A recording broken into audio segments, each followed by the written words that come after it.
Good morning, everyone. We're going to talk about linked lists today. It'll be a bit of a diversion from the topic that we started yesterday. Yesterday we talked about abstract data types, ADTs, and how they're sort of just the idea of how data might be stored and manipulated. And when you want to put that into code, you use a data structure. Today we're going to focus on a specific data structure, the linked list, and ADTs will sort of fall into the background. Keep in mind this exercise to the reader on this slide, because it's sort of a motivating example for looking at different data structures, and it can be helpful to think about implementing insert, search, and delete using a linked list as we talk about linked lists.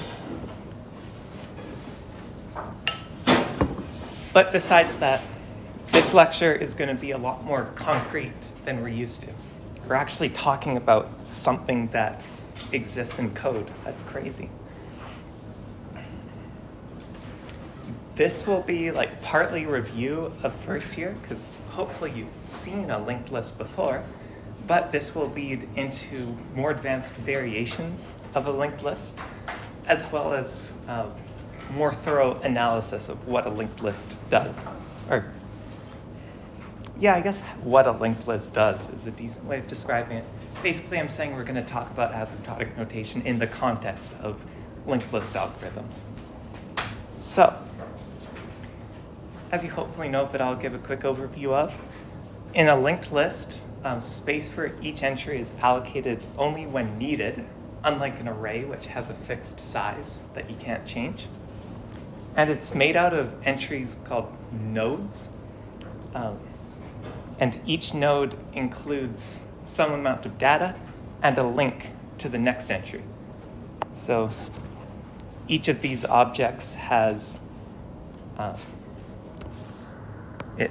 it contains something. This is what would go in a specific index in an array, and a link to the next object. Cool.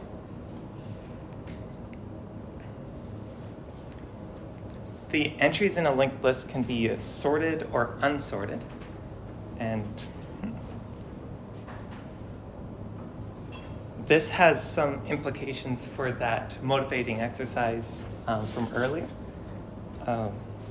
So if we're trying to implement a table with insert, search, and delete functions, those functions are going to work differently based on whether or not the linked list is sorted or not.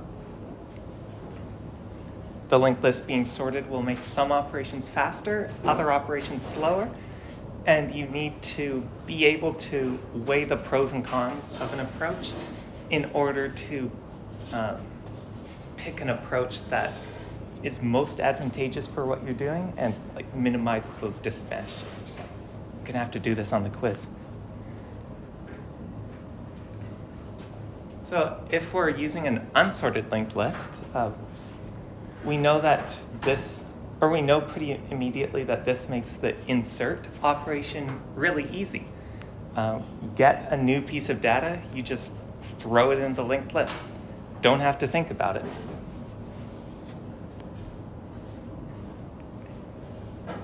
However, there are benefits to using a sorted linked list.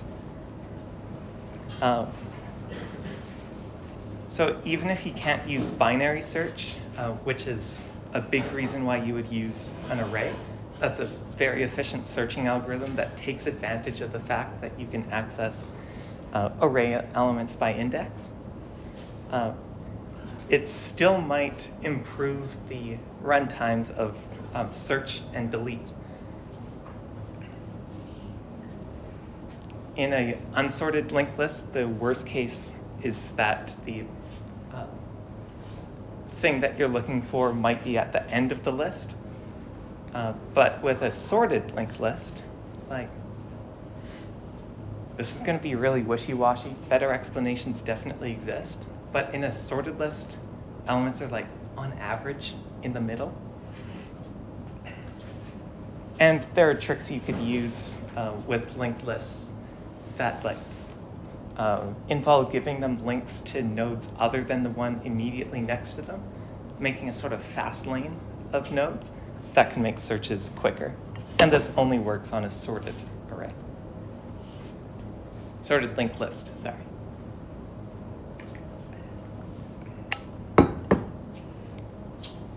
And then the whole process of weighing pros and cons of these different approaches often changes as you think of the requirements for your data structures.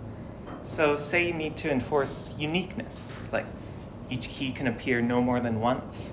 You could think of a list of, or a table linking student numbers to students. Student numbers can't be shared. Each one is unique, otherwise they wouldn't be very useful. So that's a scenario in which uniqueness of keys is required. You can also imagine a scenario where uniqueness isn't a requirement, like if you're linking names to student information and names can be repeated. But let's focus on that scenario where uniqueness is required. In that case, each key can appear no more than once, so the insert method would have to search the entire list to check for duplicates, even if the list is unsorted. So if you need to enforce uniqueness, the time advantage of being able to just chuck new items into the list without worrying about order basically disappears. So this is a scenario in which the the requirements of the code you're writing impact the pros and cons analysis of what types and variations of data structures to use.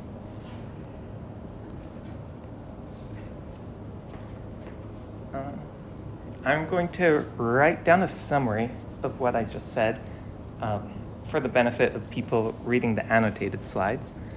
So how should I do this? It'll be a table.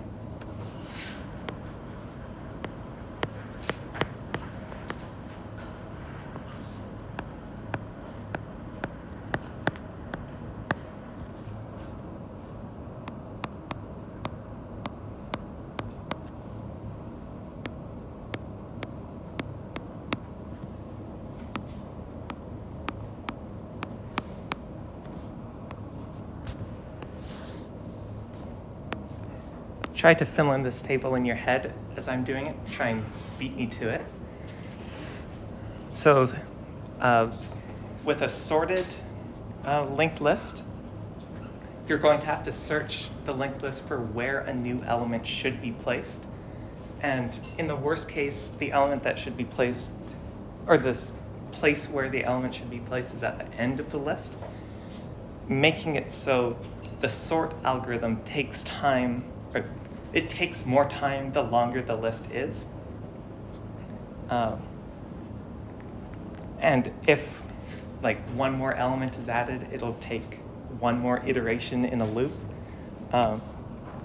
This, it turns out, is O of n, linear time, we call it. You can definitely keep the mathematical definition of big O in mind. Like the sort algorithm would have a cost function such that there exists an m and an n naught, such that, imagine a bunch of quantifiers here. I'm not going to say it. But in the real world, especially in is corporate the right word? I don't know. I want to include public sector stuff too. In application development contexts, we do use big O notation, but in a much simpler, more free-form way. We see the sort algorithm that would include one for loop, seems to go through the whole list, O of n. But if you're going into theory like me, you'll have to use the whole definition. Okay. Search and delete. I guess those would be linear time as well, because the big O notation I'm using here doesn't really capture the way that the search and delete operations might exit sooner on average. I'll write it down anyway.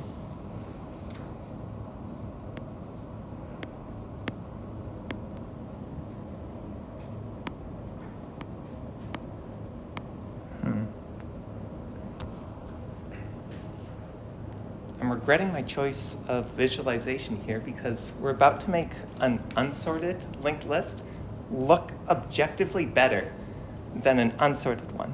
Because if it's unsorted and you have an element to insert, you just plop it at the end. That takes constant time. The function or the code to insert into an unsorted linked list would not involve any loops or jumps or function calls or any way in which the code could take more than a constant amount of steps. And then search and delete would both also be linear time. You just walk through the whole thing, checking each element. Yeah?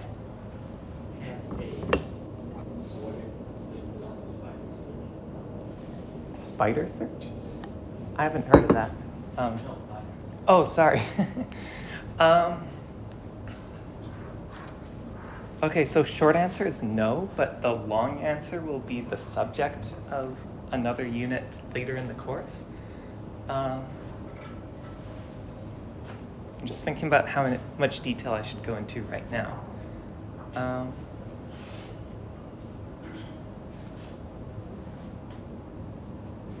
So the thing with binary search is that with arrays,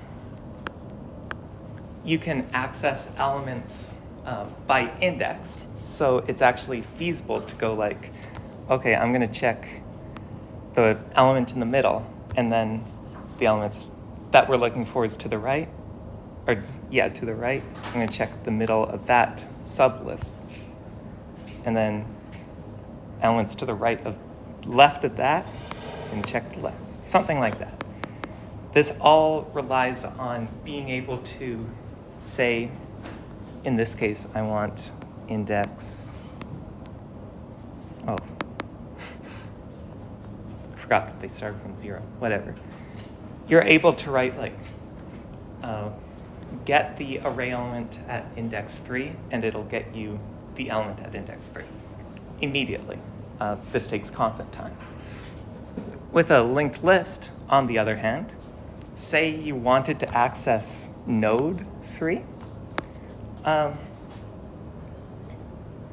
you could write a method that takes an index and returns node 3, of course, but in the implementation of that method, you would have no choice but to start at top, check node 1, that's not it, check node 2, that's not it, and then check node 3. So with array, the process of getting an element based on its index is instant, takes constant time, but on a linked list, you have to start at the top and go item by item. And that takes linear time.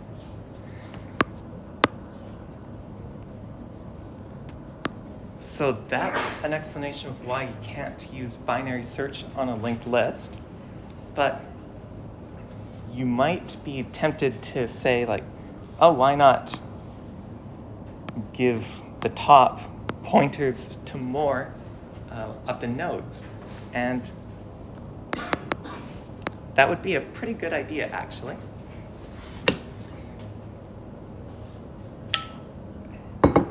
Only problem is that it increases the space complexity of the data structure, which is a concept we'll also get to later.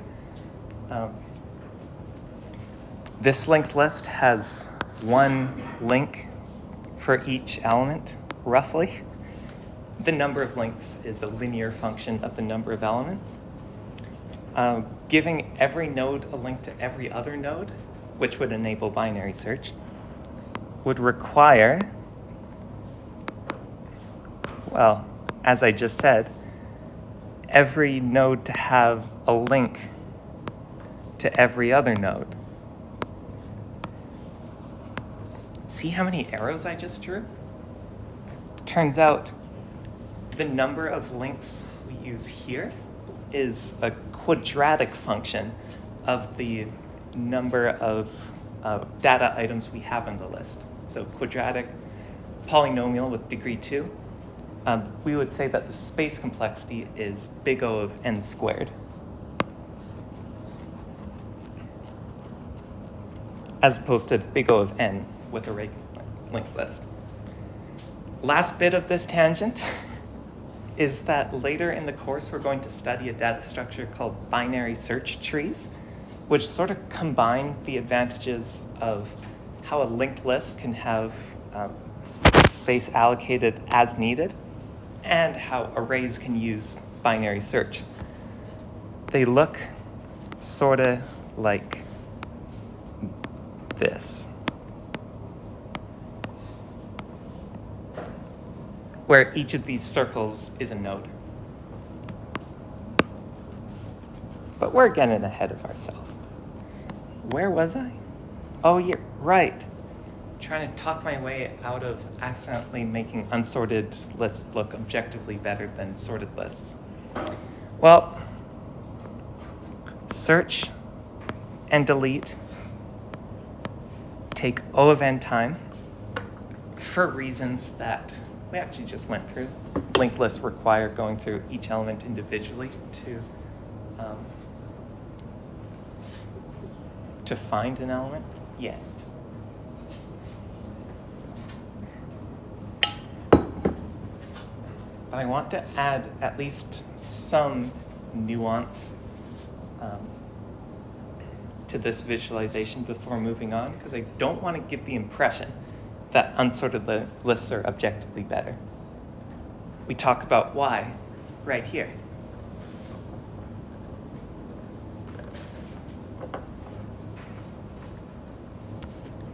I'll just write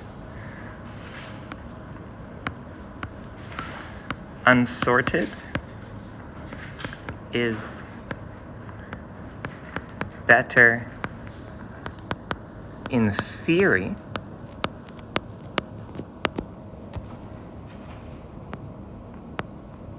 but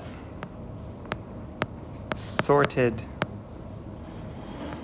may have practical benefits.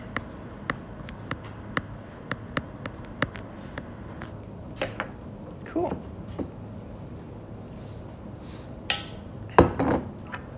This is like a whole life lesson or something. Numbers don't tell the whole story. Something, something.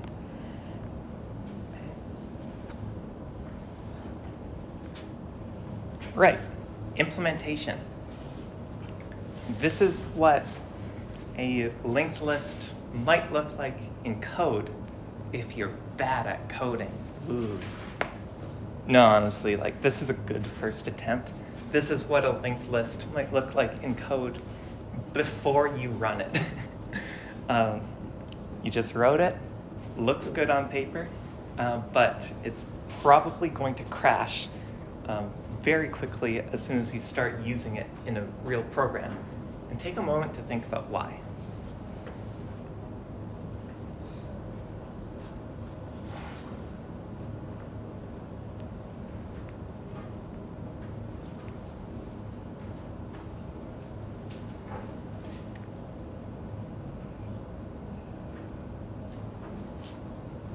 Okay, hopefully you've done some thinking.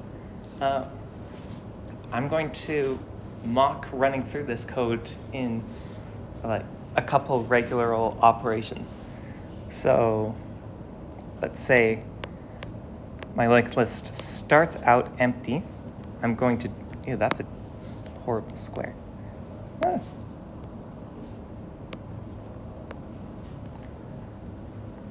Going to try and copy this notation. There are other ways to draw a linked list, but I want to be consistent.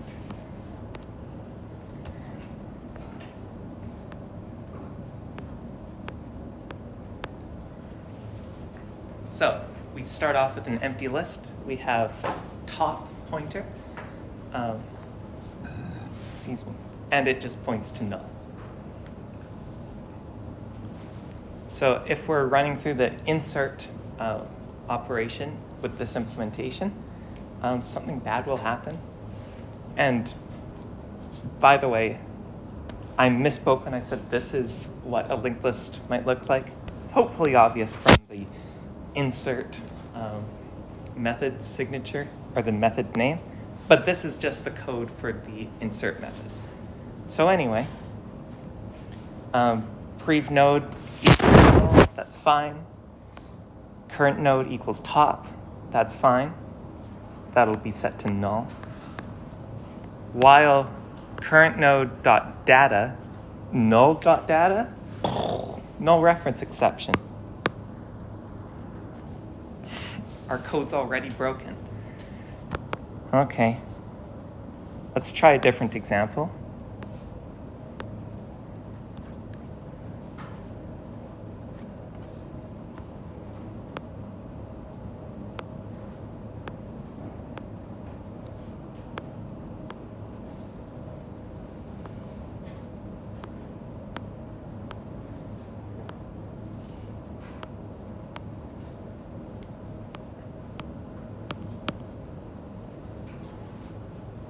And I'm going to make it so it's sorted in ascending order, counting up.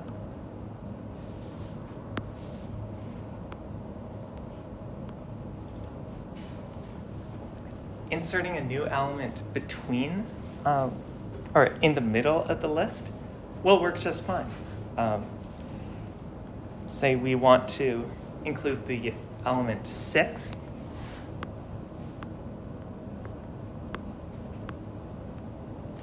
In a more practical application, you could think of these numbers not just being context list numbers, but some sort of meaningful key, like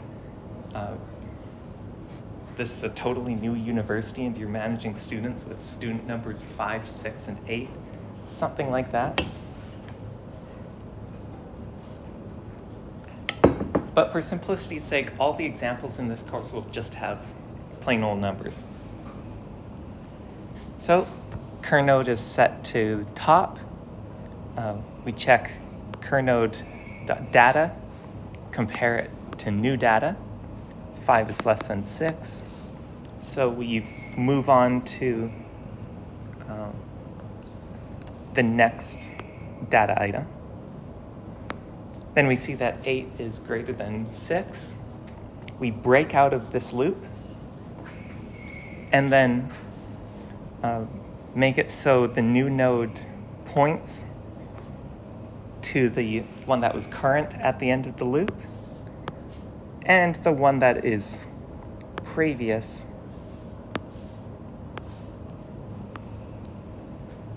points there. Actually, I'm going to keep that arrow, but cross it out for visualization's sake.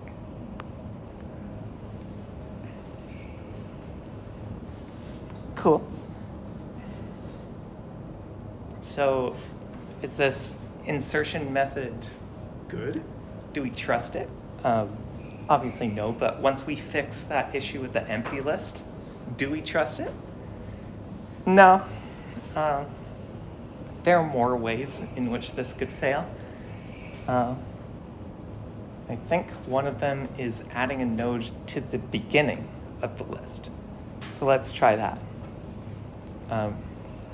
Prev node will be set to null. Kernode will be set to top, which is okay.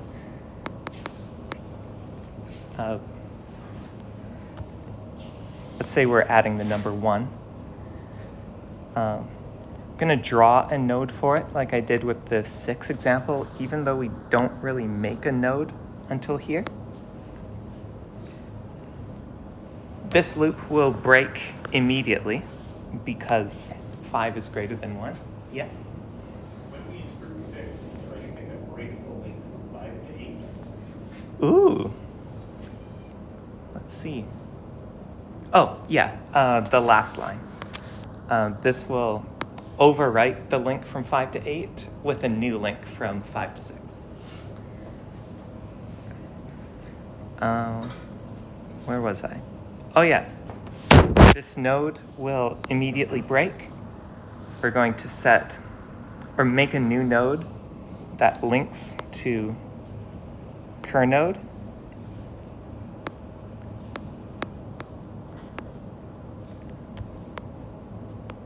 And then prev node link equals new node, prev node.link, null.link, null reference exception, bad. Also, I don't think we ever reset top. That's pretty bad too. Last edge case is inserting a new node at the end of the list. Very similar story to the first two. We're going to have a null reference exception. I think cur node will eventually become null. Like say we're inserting 9 and we keep going through each item and keep having to go to the next one until cur node becomes null, and then on the next iteration of that loop, trying to set cur node to cur node.link will destroy everything. Yikes.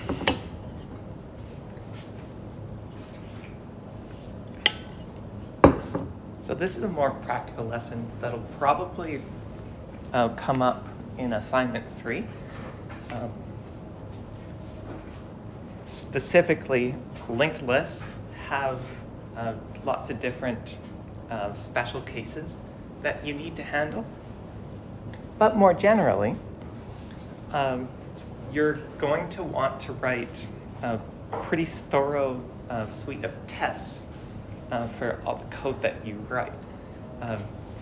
This lesson will be really drilled into you in a software engineering course later in your degree, but it's good to get a start now. You might have even already heard about it. When you're writing tests for your code, make sure to think about cases where you're testing behavior that isn't quite normal or common. You could imagine after fixing up the exception that occurred when inserting the first element, like inserting into an empty list, we might only test this code by inserting elements into the middle of the list. Oh, I guess you would fix the issue of adding nodes to the end of the list along the way. Huh. Oh well. If you only test putting nodes into the middle of the list after fixing 2 out of these 3 issues, you'll miss the third one.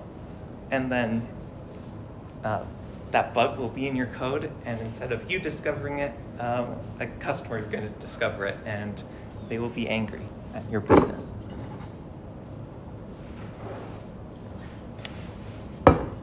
So when you're thinking about how to test your code, make sure to go beyond the normal or usual cases and try to think of scenarios that might happen uncommonly, but still realistically, and cause your code to break. So here's an improvement on our insertion method or function pseudocode.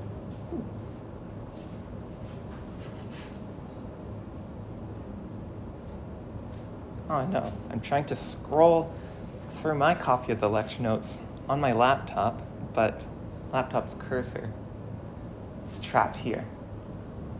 Okay, we're back.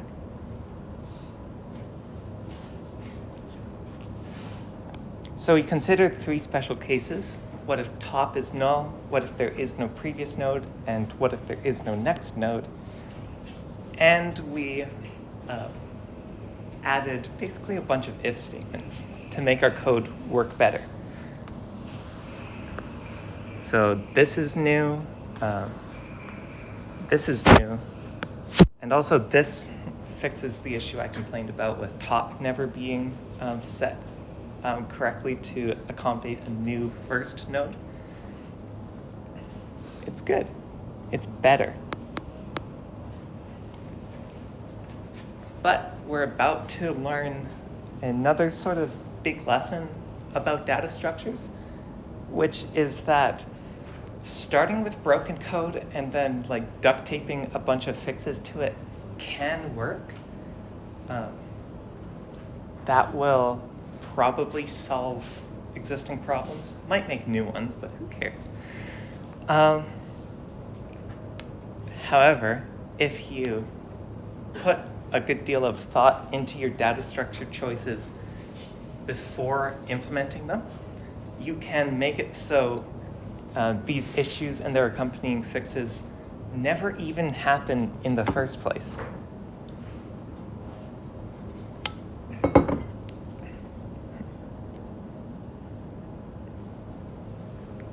This is reminding me of a thing I heard. I'm going to try and recite it.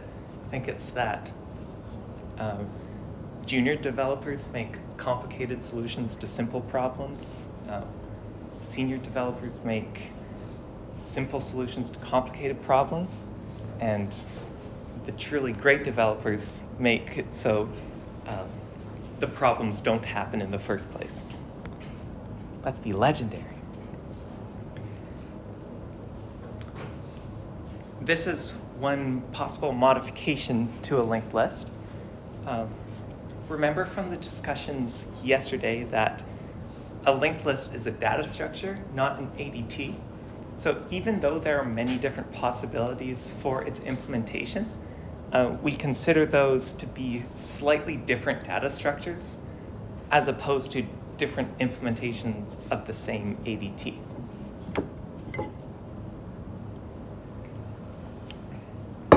And you can remember that we're talking about data structures because we're actually talking about implementation details.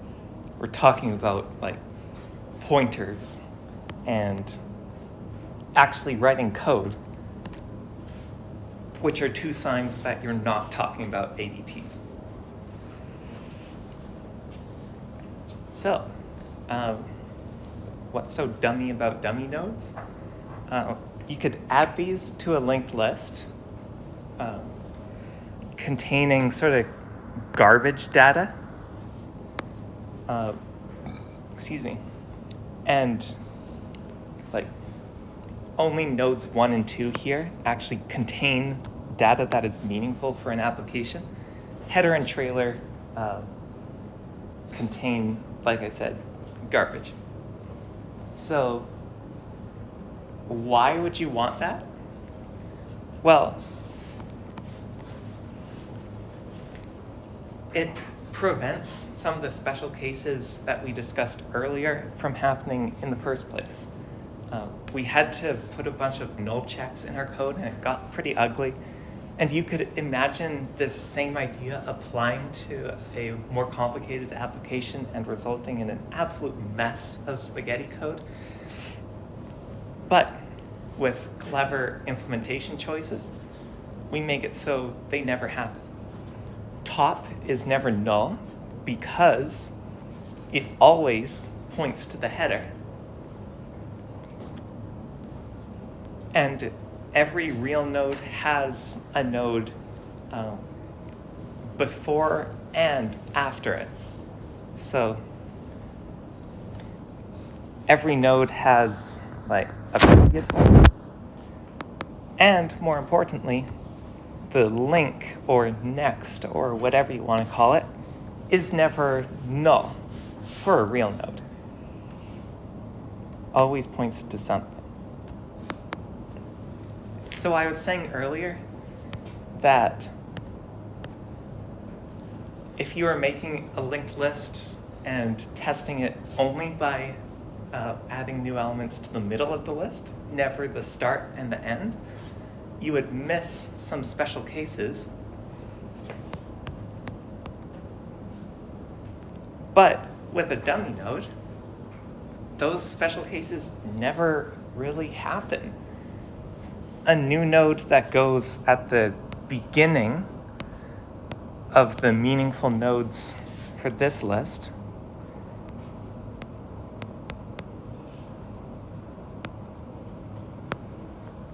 would be treated identically as a node being inserted into the center of a regular linked list.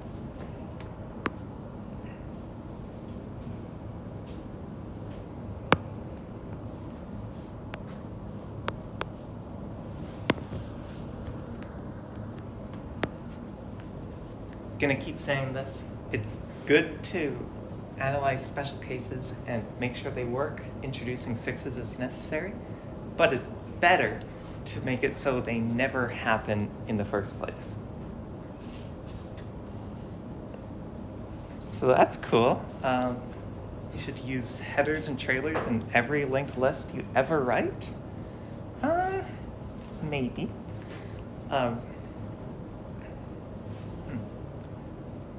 Sometimes you have application-specific like properties of your data that also prevent special cases. This isn't specific to dummy nodes, but it may be unnecessary to even put thought into preventing these problems if you know that they're not going to happen in the first place. More specifically for dummy nodes, though, what the heck do you put here? You're probably not going to be able to get away with storing a pair of question marks in your dummy nodes. What if you're storing integers as your keys and this pair of question marks that I'm taking way too literally is not a value that can be expressed with that data type? What if you're using strings as keys and 2 question marks is a perfectly valid string that might appear elsewhere in the list?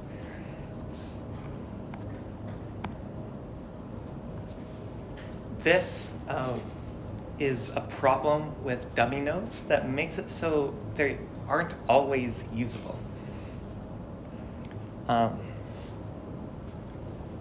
The data has to be distinguishable from real data, which isn't always possible. However, there are some common, classifications, common examples you could use. If the data are integers, you could use the lowest possible integer and the highest possible integer as your dummy values. You can guarantee that any integer you store will be between those, which should be good enough.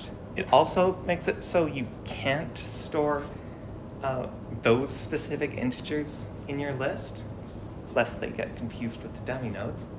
So it won't always work, but that's a good trick to keep in mind if you're using integers.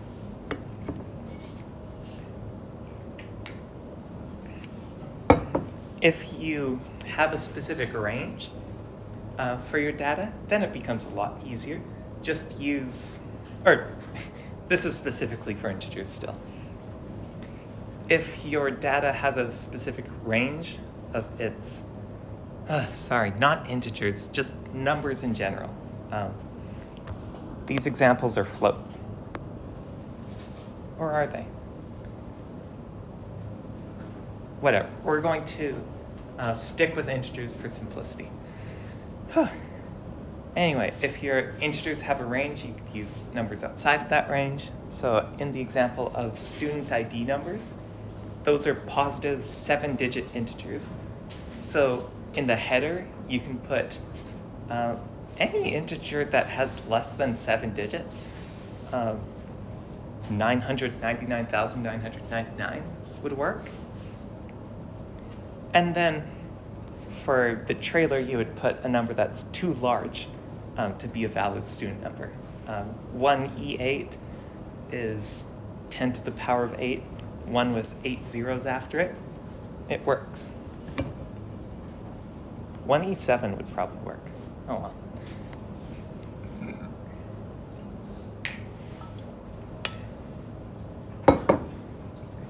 Here's another variant.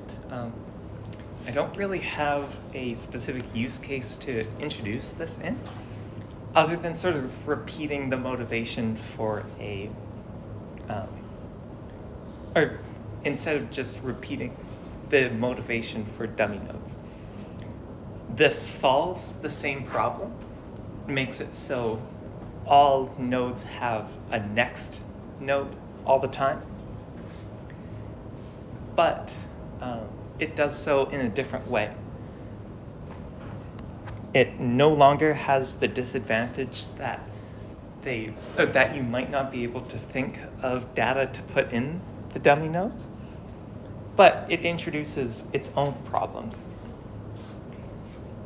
All of these variations are imperfect in some way, and the thing that employers are looking for when they hire a human instead of just plugging your work assignments into a chatbot is the ability to weigh these options and make an informed choice.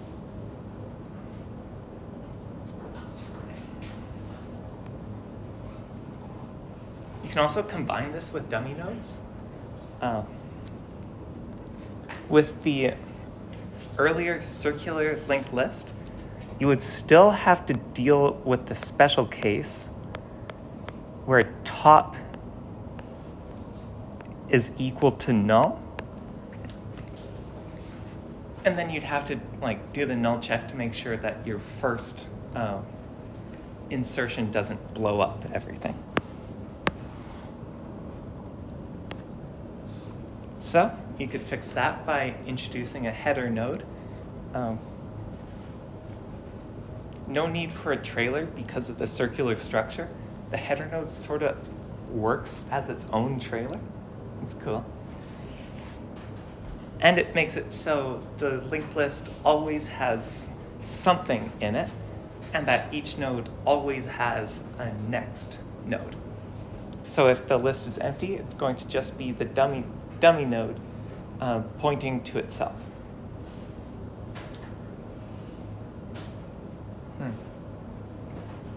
The slides don't really talk about the potential pitfalls of a circular linked list, so I'll take a moment to just yap about it.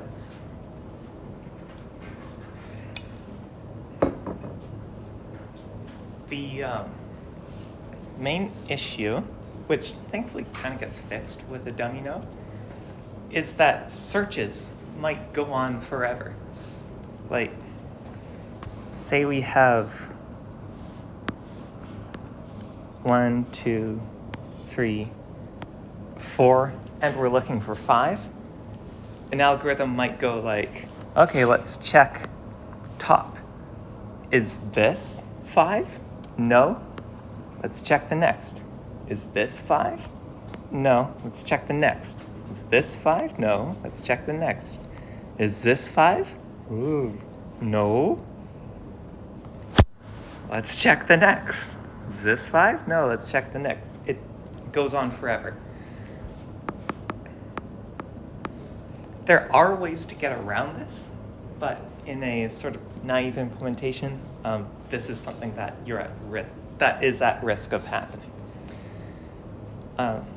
One way you could prevent this is by comparing the values of adjacent nodes to each other. In this case, the list is sorted in ascending order. Each node has a value that is greater than the one behind it.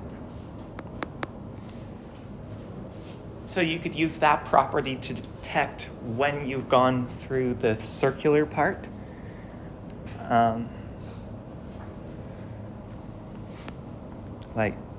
Is 4 less than 1? No.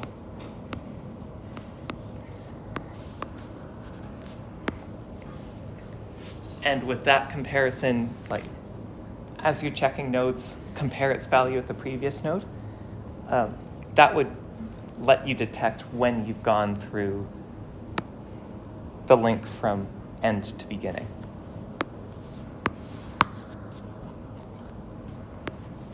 This only works with sorted data, though. If it's unsorted, each data item can be greater than or less than its previous, maybe even equal to. There's no way around this. You would have to use additional structure, such as a dummy node, in order to prevent infinite loops.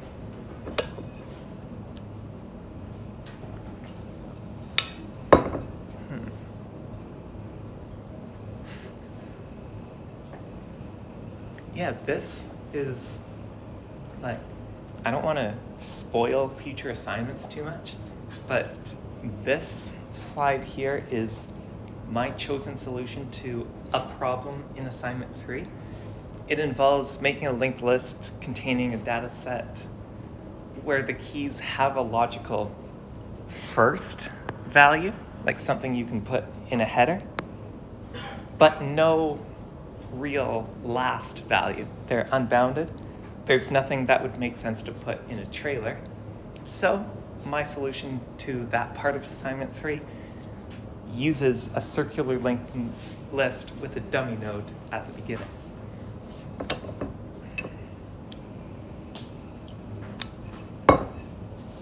If you remember this tangent when we get to assignment 3, feel free to do the same thing.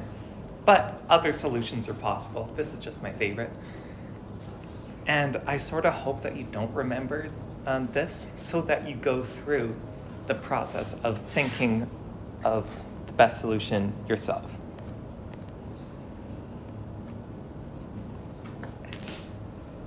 Another variation. This is going to be the whole lecture, basically. A doubly linked list gives each node 2 pointers where they previously only pointed to the next node in the list. A doubly linked list has nodes point to both the next and the previous node in the list.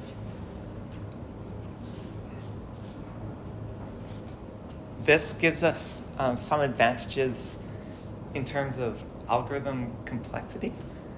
Like, there may be cases where you are given a node, like not just the data in it, but an actual node, and you want to find the previous data item.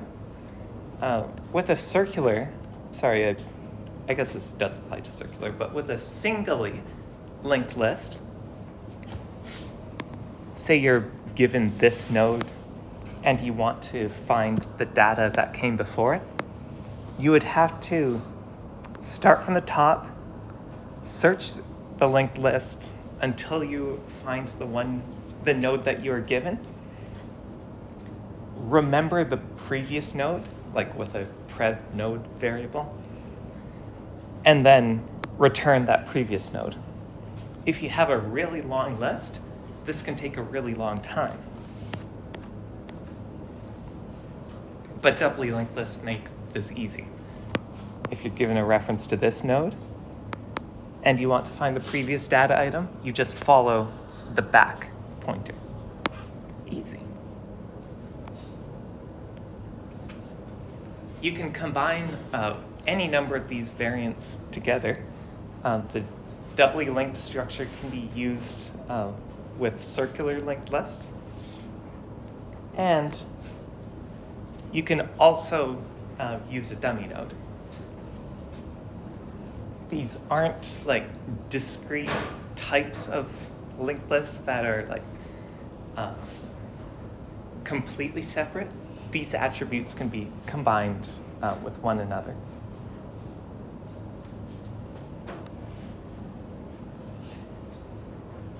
So this is an empty linked list that incorporates every variation we've talked about. An empty circular doubly linked list with a dummy node. Cool.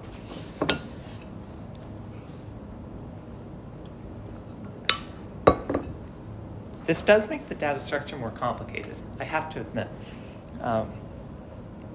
You'd be taking the wrong lesson away from this lecture if your takeaway is that, okay, I'm just going to make every linked list I ever write circular, doubly linked, and with a dummy node. If you can get away with simpler code, You should. It all depends on the actual business requirements of whatever code you're writing.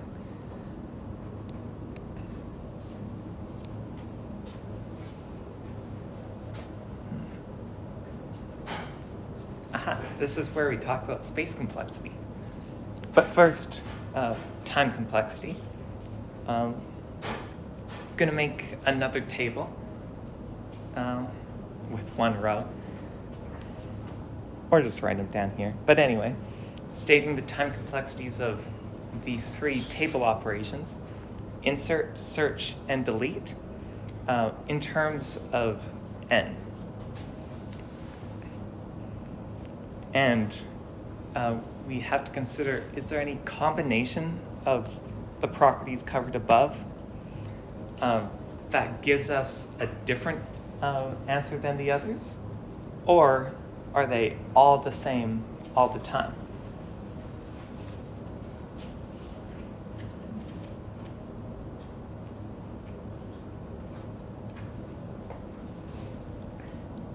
So insert, as we talked about before, this actually depends on whether the linked list is sorted or unsorted. So I'm just going to write O of 1 or O of n because of this variation that can exist.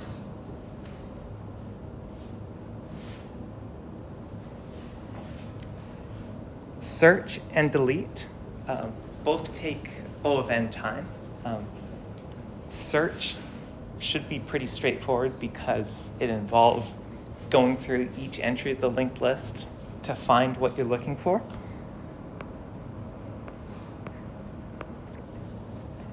And delete involves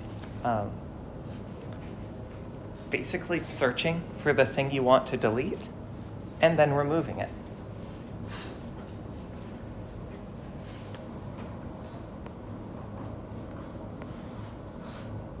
So these annotations are true in general, but there can be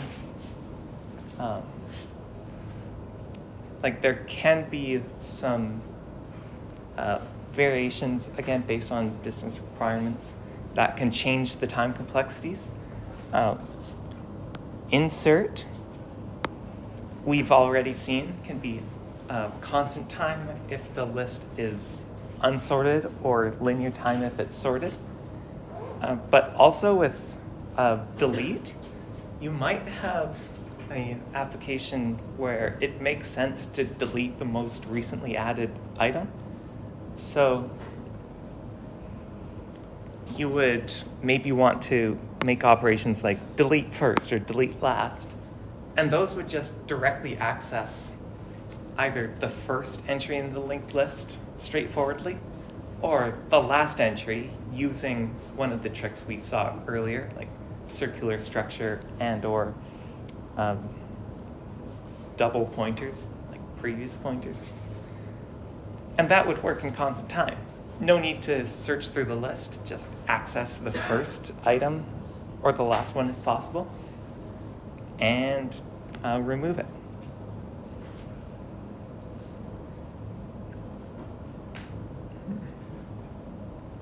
Yeah, these other parts of the answer are, as I discussed, search and delete are basically always linear time, unless you have special cases like deleting the first one.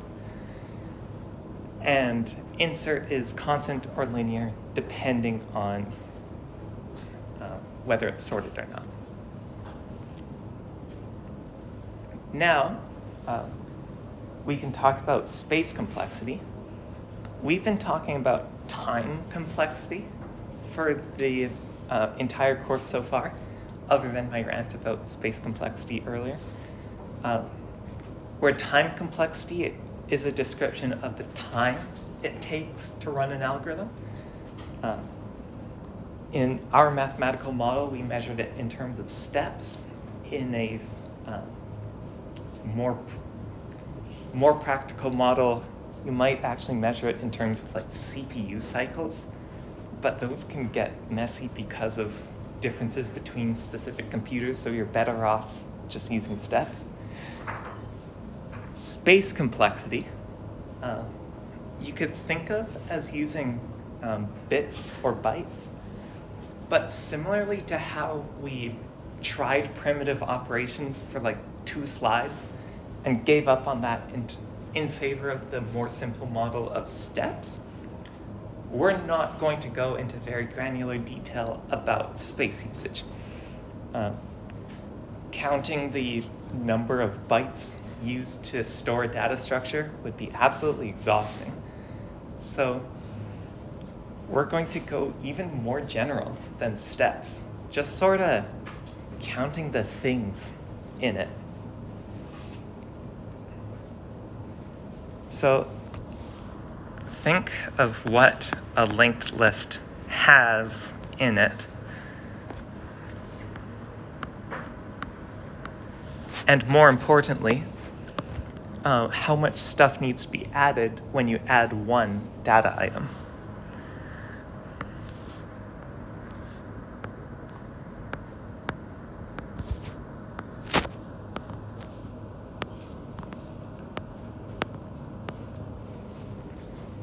So this drawing of a linked list has 3 nodes. If I add another one, it'll have, oh wait, actually before I do that, it has 3 nodes and 2 links. 3 links if you count the last node's sort of blank link that leads to null. If you add one more data item to this,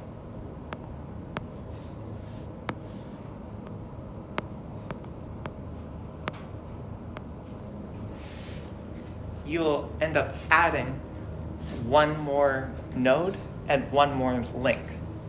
So one more item, one or two more things, a constant addition of things.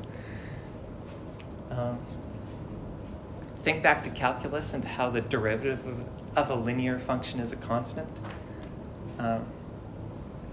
We see that there's constant growth as we add, or constant rate of growth as we add data. So the space complexity of this data structure will end up being O of n.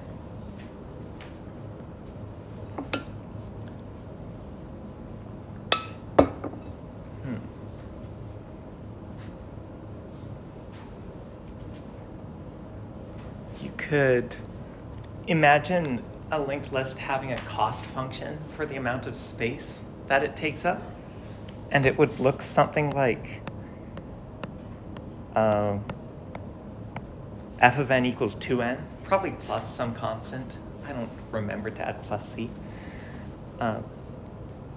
That would reflect the fact that you have to add 2 things to the data structure, a node and a link, for each item that you add to the linked list, where the number of items is n.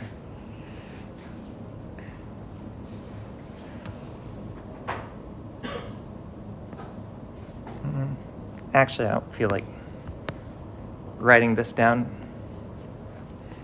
Yeah, clarifying this for annotated slide viewers would take too much work, so this is going to be a video exclusive feature.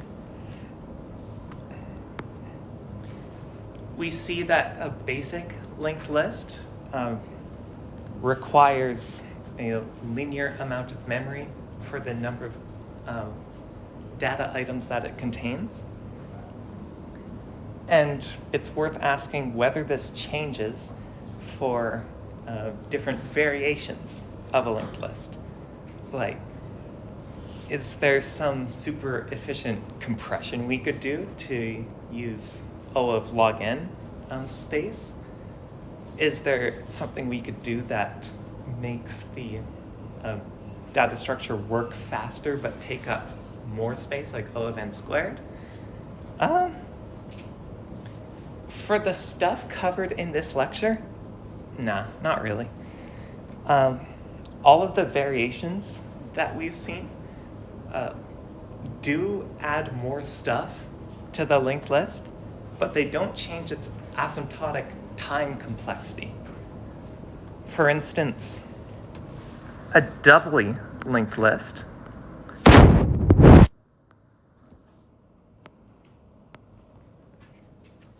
would have you add 2 pointers or 2 links and a node for each data item. Your cost function would look something like f of n equals 3n. Whoa, that's crazy. Technically, a larger, technically gives you larger values than the old cost function of 2n, but asymptotically, as n gets humongous, those functions still exhibit the same type of growth, linear growth. So it's still O of n.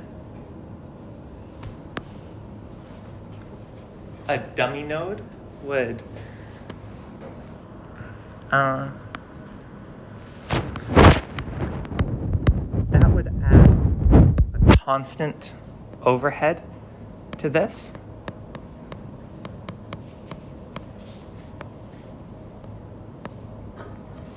So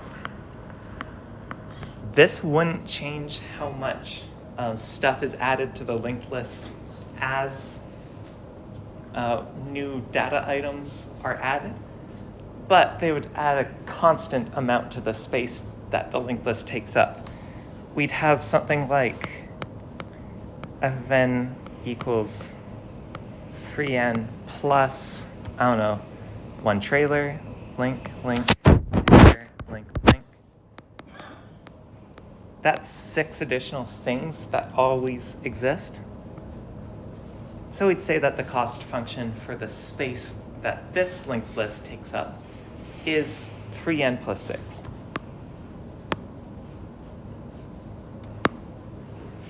In general, though, you won't be asked to ever think of specific cost functions, but you will be asked to think about the type of growth that the space required by a data structure exhibits, what it has. We see that a linked list has linear growth in the amount of space that it takes up, no matter what. You may remember earlier in this lecture, I talked about a hypothetical linked list variation in which every node connects to every other node.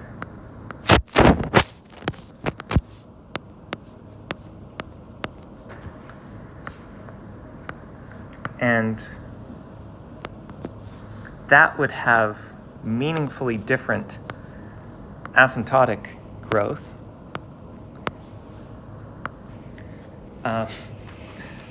This is going to be a bit tedious. I probably should have started with 2 nodes and then added a third, but whatever. We add another data item. That adds 1 node and 1 link, 2 link, 3 links. Ended up being as many links as there were nodes previously. So we add 1 data item, we end up adding n links to the data structure, n links and also 1 node. I guess we could get into arguments about what n should be. You could definitely argue that once you add the new node, n has been incremented, and then you have to add in n minus 1 links. But whatever, it's proportional to n. So you add 1 data item. That requires you to put n new things in the list, in the data structure, I mean. Remember calculus. The derivative of x squared is 2x. So the derivative of a of a quadratic function is a linear function, we have a linear amount of stuff added for every new data item. So the cost function for this hypothetical data structure's space taken up would be something with an n squared in it. It would be in O of n squared. And this ends up being a really good illustration of the trade-offs that you'll make when choosing data structures in a real context. This data structure objectively takes up more space than a typical linked list. As n gets huge, the amount of memory that this takes up will be meaningfully way bigger than a typical linked list. But if you have every node pointing to every other node, you could kind of use it like an array. You would get O of 1 searching by index, constant time, searching by index. You could get the third element instantly. And that would let you use binary search and do a search operation in logarithmic time, O of log n. So you're using a lot of memory in exchange for using a lot less time.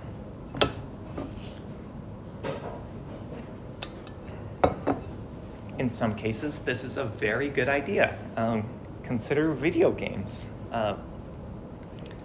Modern game consoles tend to come with a pretty decent amount of RAM, good enough that a novice developer wouldn't need to worry about it. But all video games come with pretty tight time constraints. In order to maintain a stable frame rate, you would have to do all the calculations for a frame within a pretty tight time bound, like 1.6 seconds for 60 frames per second. So if you have a really tight time budget, but you know that you have more memory than you need, something like this is a really good idea. Of course, there can be the opposite scenario. Can't think of an example for this immediately, but I'm sure you can imagine, in theory, there could be an application where you're able to take as much time as you need. It's okay if your algorithm is slow, but you're pressed for space. You have to make sure that your algorithms take up as little space as possible. Oh, communication is a good one. If you're communicating and sending stuff over the internet, the more stuff you have to send, the slower the transfer will be, the more congested your network will be. So it makes perfect sense to make the stuff that you're sending as small as possible, even if it means taking up a bit more time on the local machine before sending it off.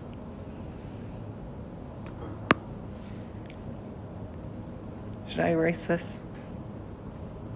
Nah, I think context should be clear-ish that I'm showing off a variation of a data structure. None of these specific examples will be on a test, by the way. As much as I'd like to ask questions about game development, you definitely don't need to remember any of these applications, but you should remember the concepts, stuff like what space complexity is, and how that and time complexity can change based on implementation choices. Cool. This slide just says what I was saying before. Every variant of a linked list covered in this lecture takes up O of n memory space. The extra features that we talked about do require more memory, but they don't affect the asymptotic growth rate of the algorithm, of any algorithms, or sorry, the amount of space that it takes up. They'll be roughly the same.